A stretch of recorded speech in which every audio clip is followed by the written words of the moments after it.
सीधे सीधे तौर पर शाह और मोदी को चुनौती दिया है।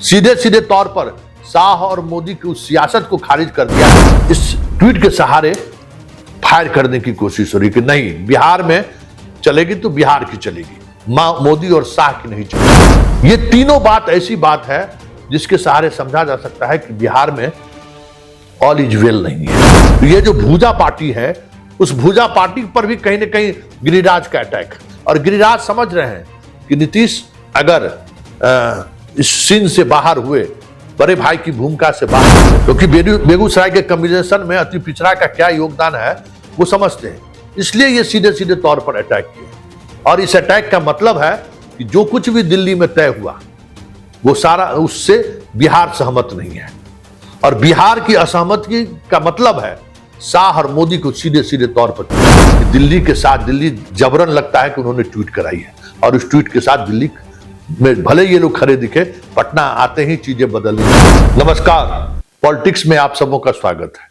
और आज हम पॉलिटिक्स में बिहार की उस पॉलिटिक्स की चर्चा करने जा रहे हैं जिस पॉलिटिक्स ने सीधे सीधे तौर पर शाह और मोदी को चुनौती दिया है। सीधे सीधे तौर पर शाह और मोदी की उस सियासत को खारिज कर दिया है जिस सियासत के सहारे बिहार की राजनीति में चिराग को वो स्थापित करना चाहते हैं। ये एक बड़ी खबर है, क्योंकि गिरिराज सिंह ने जो ट्वीट किया है, उस ट्वीट का मतलब क्या है कि 2010 में मेरा स्ट्राइक रेट क्या था, और आज जो स्ट्राइक रेट बोल रहे हैं उनका क्या स्ट्राइक, मतलब देखिए 2010 के चुनाव में जिस तरीके का स्ट्राइक रेट रहा है उसको उदाहरण के तौर पर लेते हुए धर्मेंद्र प्रधान को भी उस समय में वो चुनाव अभियान समिति के द्वारा बिहार के 100 प्रभारी बनाए गए थे। वहां पे इस अटैक करने का मतलब है कि चिराग के उस पूरे अभियान को, उसका नेतृत्व भले नित्यानंद राय कर रहे हो, लेकिन बगैर अमित शाह के सहमति का यह संभव नहीं था। ये सारी चीज इस ट्वीट के सहारे फायर करने की कोशिश हो रही कि नहीं, बिहार में चलेगी तो बिहार की चलेगी, मोदी और शाह की नहीं चलेगी। और इसका इंपैक्ट भी दिख रहा है। गिरिराज दा का एक तरफ ट्वीट आता है, दूसरे तरफ जो रोसड़ा सीट जो कहा गया था कि एलजेपी को चला गया है, वहां के विधायकों को, विधायक वीरेंद्र पासवान को फोन जाता है कि आप नॉमिनेशन करिए। उन्होंने 16 तारीख को नॉमिनेशन का ऐलान भी कर दिया।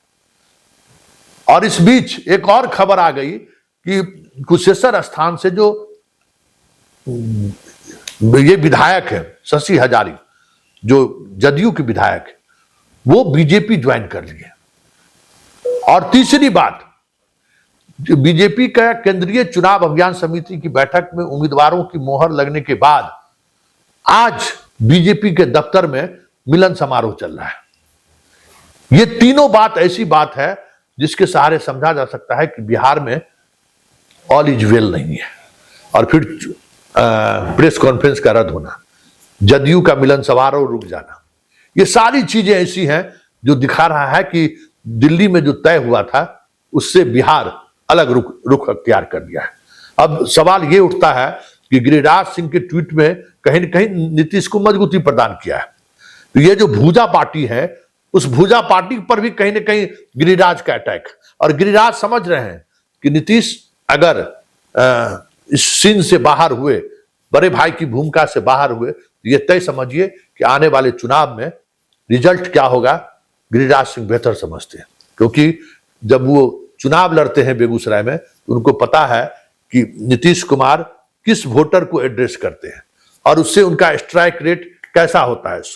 उनको पासवान के स्ट्राइक रेट की भी समझ है और नीतीश के भी स्ट्राइक रेट की समझ है। एक चर्चा कर दे, ये आरके सिंह जो आरा में चुनाव हारे हैं, नीतीश कुमार की सभा को छोड़कर आरा में वो चले गए थे प्रधानमंत्री की सभा में, और वहां जितने लोग थे सारे लोगों का ये मानना है आज भी कि नीतीश कुमार को नजरअंदाज करना आरके सिंह को भारी पड़ा। बिहार में मोदी फैक्टर आज भी नहीं है, आज भी नीतीश फैक्टर है।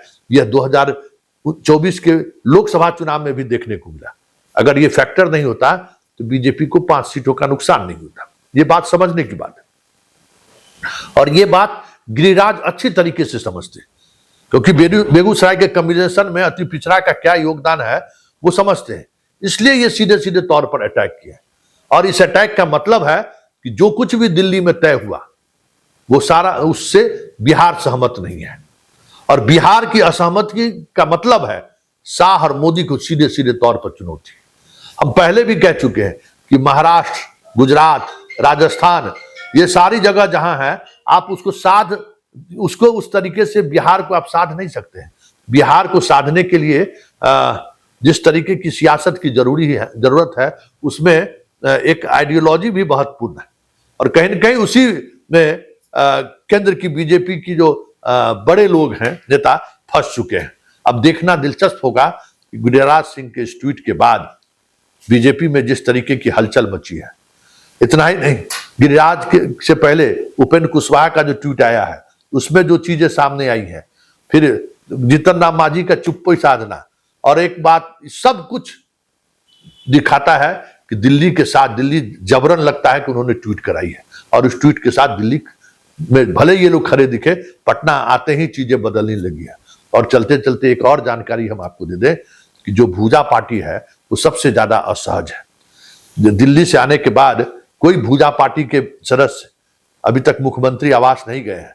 और जिस तरीके से मुख्यमंत्री आवास में गहमागहमी बढ़ना शुरू हो गया है, कहीं ना कहीं चुनाव से पहले बड़ा खेल बिहार में हो जाए तो कोई बड़ी बात नहीं होगी।